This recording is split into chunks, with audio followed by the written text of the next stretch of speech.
வணக்கம் நேர்களே, இன்னைக்கு நம்ம ஏப்ரல் மாத ராசி பலன்களை பற்றி பார்க்க போறோம். ஏப்ரல் மாதத்துல காலபுருஷனுக்கு ஒவ்வொரு ராசியிலையும் இருக்கக்கூடிய கிரகங்களை பற்றி நம்ம முதல்ல பார்க்கலாம்.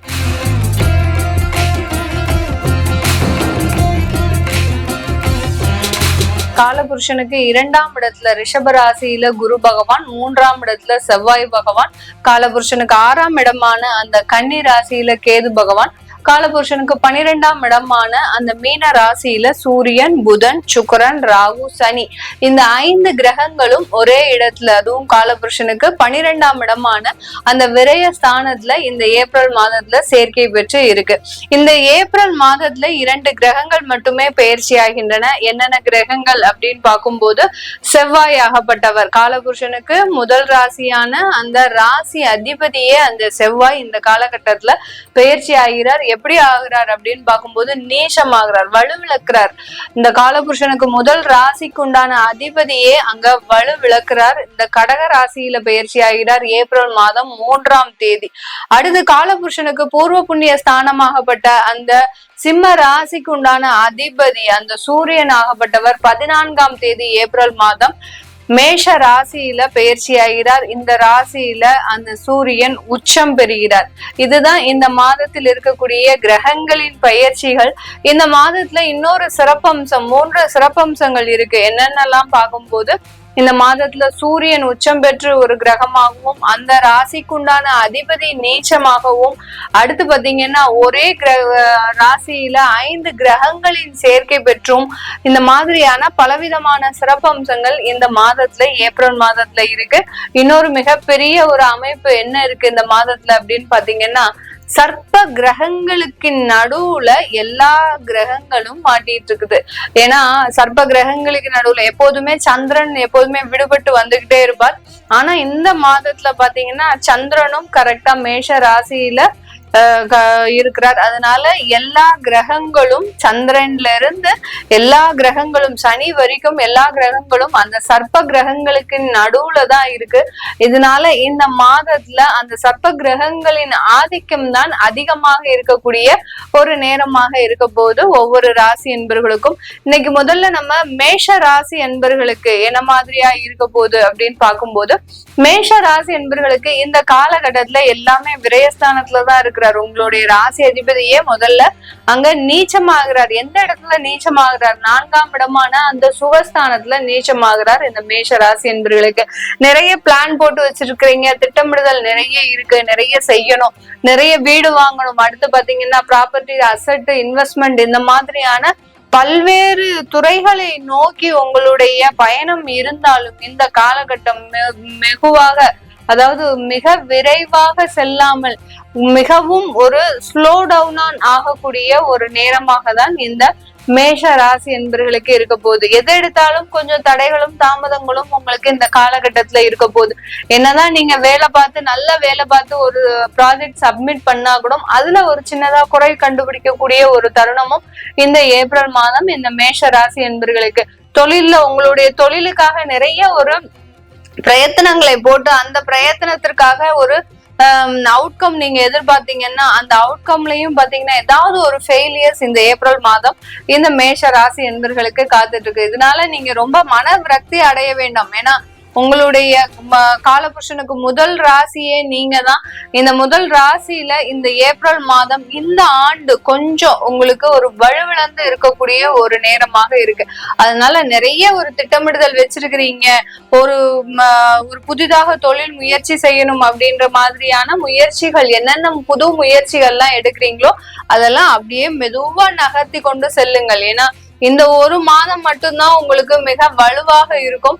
அதுக்கப்புறம் அது எல்லாமே அப்படியே குறைய ஆரம்பிச்சிடும். ஆனால் உங்களுடைய ராசியில அந்த சூரியன் ஏப்ரல் 15க்கு மேல உச்சம் பெறதுனால மிக பெரிய அளவிலான உங்களுக்கு பதவி ப்ரமோஷன்ஸ், அடுத்து பாத்தீங்கன்னா இன்கம் எல்லாமே வந்து சேரக்கூடிய ஒரு நேரமாக தான் இருக்கும். யார் யாருக்கெல்லாம் இந்த ஏப்ரல், மே, ஜூன்ல உங்களுக்கு அந்த ப்ரமோஷன்ஸ் அரசாங்க துறையில காத்துட்டு இருக்கோ அவர்களுக்கு எல்லோருக்குமே இந்த காலகட்டம் உங்களுக்கு ஒரு நல்ல ஒரு அமைப்பை ஏற்படுத்துவதற்குண்டான ஒரு நேரமாக இருக்கும். அந்த ப்ரமோஷன்ஸ்ல உங்களுக்கு மன திருப்தி இருக்காது. அதுதான் அந்த ராசிக்கு உண்டான அதிபதி செவ்வாய் உங்களுக்கு கூறுகிறார். அந்த செவ்வாய் நீச்சமா இருக்கும் போது உங்களுக்கு உண்டான அந்த மன திருப்தி, நீங்க நினைச்சதுதான், நீங்க கேட்டதுதான் கிடைச்சிருக்கும். ஆனால் அதுல ஏதோ ஒரு சங்கடங்கள், அந்த துறையில இருக்கக்கூடிய சில டிஃபால்ட்டான பொசிஷன்ஸ் மீது உங்களுக்கு தேவையில்லாத அதிருப்திகள் எல்லாமே வந்து சேரக்கூடிய ஒரு நேரமாக இருக்கும். எவ்வளவோ உசரத்துக்கு போனாலும் அந்த உசரத்திலையும் ரொம்ப பெரிய அளவுக்கு நீங்க மன நிம்மதியை பெற முடியாததுதான் இந்த ஏப்ரல் மாதத்துல இந்த மேஷ ராசி என்பர்களுக்கு.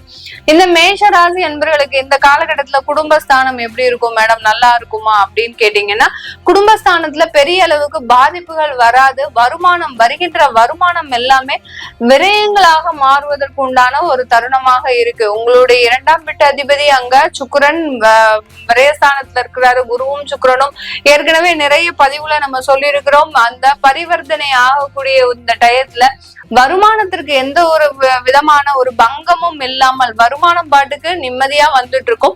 அந்த வருமானத்துல சின்ன சின்ன செலவுகள் அதிகரிக்கக்கூடிய ஒரு நேரமாக இருக்கும். எந்தெந்த இடத்துல எல்லாம் செலவுகள் அதிகரிக்க போகுது அப்படின்னு பாத்தீங்கன்னா, இந்த காலகட்டம் உங்களுக்கு மருத்துவத்துல செலவுகள் அதிகரிக்கிறதுக்கு வாய்ப்புகள் இருக்கு. என்ன விஷயங்களா இருந்தாலும் சரி, நீங்க ஒரு சின்ன ஒரு தலைவலி, காய்ச்சல் அந்த மாதிரி போனா கூட இந்த காலகட்டம் உங்களுக்கு மிகப்பெரிய ஒரு செலவுகளை, மருத்துவ செலவுகளை கொடுக்கக்கூடிய ஒரு நேரமாக தான் இந்த மேஷ ராசி என்பவர்களுக்கு ஏப்ரல் மாதம் இருக்க போது.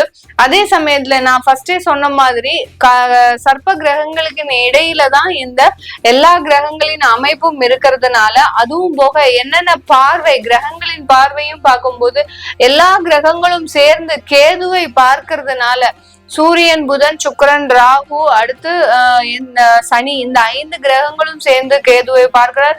செவ்வாயும் கேதுவை பார்க்கிறார். குருவும் கேதுவை பார்க்கிறார். செவ்வாய் தான் அடுத்து 3ஆம் தேதியே மாறுறார். அதனால செவ்வாயை தவிர்த்து மீதி அனைத்து கிரகங்களும் அந்த கேதுவினுடைய பார்வையில இருக்கிறதுனால ஏறத்தாழ உங்களுக்கு செலவுகள் அதிகரிக்கக்கூடிய ஒரு நேரமாக இருக்கும். குழந்தைகள் மூலமாக செலவுகள் அதிகரிக்கும். மருத்துவ செலவுகள் மூலமாக செலவுகள் அதிகரிக்கும். அடுத்து பாத்தீங்கன்னா, சட்ட வழக்குகள்ல இருந்து இந்த காலகட்டம் கொஞ்சம் செலவு பண்ணி நீங்க வெளியில வரக்கூடிய ஒரு டைம். இந்த காலகட்டம் தான் உங்களுக்கு கெடுவா இருக்கு, இந்த காலகட்டம் உங்களுக்கு தீர்ப்பு கொடுக்க போறாங்க அப்படின்ற மாதிரி இருந்ததுன்னா, கண்டிப்பா இந்த காலகட்டம் அதற்குண்டான செலவுகளை அனுபவிக்கக்கூடிய ஒரு நேரமாக தான் இந்த மேஷ ராசி என்பர்களுக்கு இந்த ஏப்ரல் மாதத்துல இருக்க போகுது. இந்த மேஷ ராசி என்பர்களுக்கு குழந்தைகள் மூலமாக இந்த காலகட்டம் மிகப்பெரிய ஒரு செலவுகள் காத்துட்டு இருக்கு. குழந்தைகளுக்கு வேலை வாய்ப்புக்காகவோ, இல்ல கல்லூரி படிப்பிற்காகவோ, இல்ல வெளிநாட்டு படிப்பிற்காகவோ, இந்த மாதிரியான குழந்தைகள் சம்பந்தப்பட்ட செலவுகளை அதிகரிக்கக்கூடிய ஒரு டைமா இருக்கும்.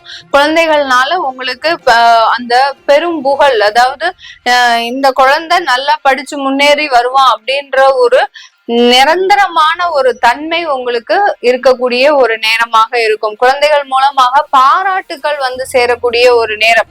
ஏன்னா உங்களுடைய ராசியிலேயே, மேஷ ராசியிலேயே அந்த பூர்வ புண்ணிய ஸ்தானாதிபதி உச்சம் பெற்று இருக்கிறதுனால குழந்தைகள் மூலமாக வெளியில சமுதாயத்துல ஒரு நல்ல பெயரை அனுபவிப்பதற்குண்டான ஒரு நேரம். திருமணம் ஆகிறவங்களுக்கு இந்த காலகட்டம் கொஞ்சம் விரய செலவுகளும், அடுத்து அந்த திருமணத்துல கொஞ்சம் கசப்புத்தன்மையும் ஏற்படக்கூடிய ஒரு நேரமாக இருக்கும். இதனால் வரைக்கும் அந்த மீன ராசியில சுக்கிரனும் புதனும் மட்டும் ராகுவோடு சேர்ந்து இருந்தார். இப்ப பாத்தீங்கன்னா அந்த சனியோட சேர்ந்து இருக்கிறதுனால, பாவ கிரகங்கள் 2 கிரகங்கள் ஆயிடுச்சு. அதனால அந்த சனியோட சேர்ந்து இருக்கிறதுனால விரய செலவுகள் அந்த திருமணம் சம்பந்தமாக ஏற்படக்கூடிய ஒரு நேரமாக தான் இந்த மேஷ ராசி என்பர்களுக்கு இருக்கும். நிறைய விஷயங்கள்ல திட்டமிடுதல்ல கொஞ்சம் முயற்சிகள் இருந்தாலும் அந்த முயற்சி எல்லாமே ஸ்லோ டவுன் ஆகிறதுக்கு உண்டான ஒரு நேரமாக தான் இந்த ஏப்ரல் மாதம் இந்த மேஷ ராசி என்பர்களுக்கு இருக்க போகுது. இந்த மேஷ ராசி என்பர்களுக்கு வெளிநாட்டு பயணம் இந்த காலம் மிக அற்புதமாக செயல்படக்கூடிய ஒரு யோகமான ஒரு காலகட்டம். யாரெல்லாம் வெளிநாட்டுக்கு ட்ரை பண்ணிட்டு இருக்கிறீங்களோ, வெளிநாட்டுல வேலைக்கு போகணும், அந்த மாதிரியான உறுதுணையாக இருக்கக்கூடிய ஒரு நேரமாக தான் இருக்கும் இந்த மேஷ ராசி என்பர்களுக்கு. இது எல்லாமே நம்ம கோச்சார நிலவரப்படிதான் சொல்லியிருக்கிறோம். உங்களுடைய தசா புத்தி, அடுத்து பாத்தீங்கன்னா உங்களுடைய சுயஜாதக பலன், இதெல்லாம் பார்த்துட்டு உங்களுக்கு ஏப்ரல் மாதம் எப்படி இருக்கும் அப்படின்னு விருப்பப்பட்டீங்கன்னா கீழே இருக்கிற நம்பருக்கு வாட்ஸ்அப்ல அப்பாயின்மெண்ட் வாங்கிட்டு என்கிட்ட கன்சல்ட் பண்ணிக்கலாம். உங்களிடமிருந்து விடைபெறுவது உங்கள் ஆஸ்ட்ரோ பூர்ணா. நன்றி, வணக்கம்.